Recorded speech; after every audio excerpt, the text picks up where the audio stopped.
As the film kicks off, we see a social worker, Emily, working on endless cases.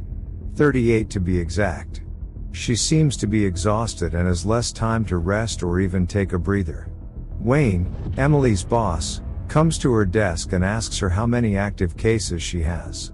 Confirming that she has 28 of them, Wayne adds her a 39th one. Pissed at her boss, Emily shoves the case jacket away. But after a few seconds, she decides to look at the case and she finds that it concerns a young girl called Lily. Tired as she is, she takes her files and drives home. When she gets there, she plays her voicemail box, where we hear Doug inviting her out for drinks. She avails herself and decides to blow off some steam with him. They seem to have a mutual attraction to each other. The following day she decides to go through Lilith's case, which is obviously the 39th one, and she gets concerned. Right there and then, she decides to go and visit Lilith's house. She gets there and knocks on the door. Lilith's mother opens the door and reluctantly lets Emily in. That's when Emily gets to meet Lilith for the first time. They get introduced to each other and afterwards begins to question the family. Emily gets concerned and becomes interested to know why Lilith is so withdrawn and always seems scared. She also notices that her parents are weird in a way, but according to their response they say that they are okay and so is Lilith. When Emily gets back to work, she reports everything to Wayne and extends her concerns about Lilith's safety to him.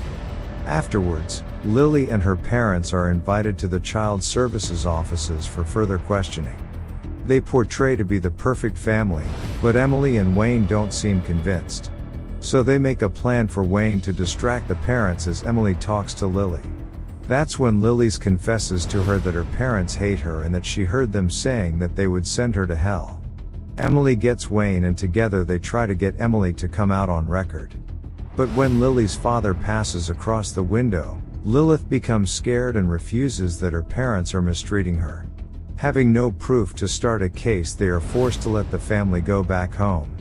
Emily, being not so convinced, takes the case jacket to her police friend, Mike. She asks him to investigate, but he refuses since the case is not in his jurisdiction. She begs him, but he tells her that the only way he would get involved is if she brought him evidence of a crime. Understanding Mike's position, Emily goes back to look for Lilith, and she gives for her number.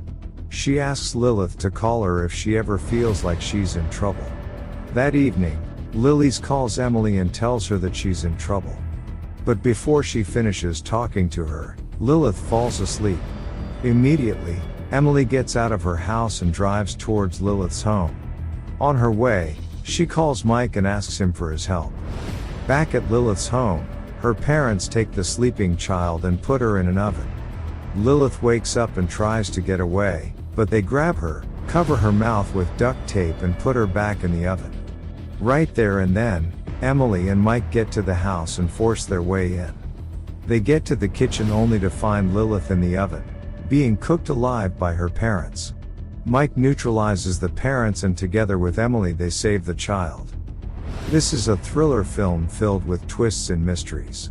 If you would like to know the whole story, to know why the parents were so harsh with the girl, to know what happens after Emily saves her life, please subscribe to the channel, then hit the link in the description box below to watch the complete film on Apex Flix. Leave your comments down below and also like and share the video.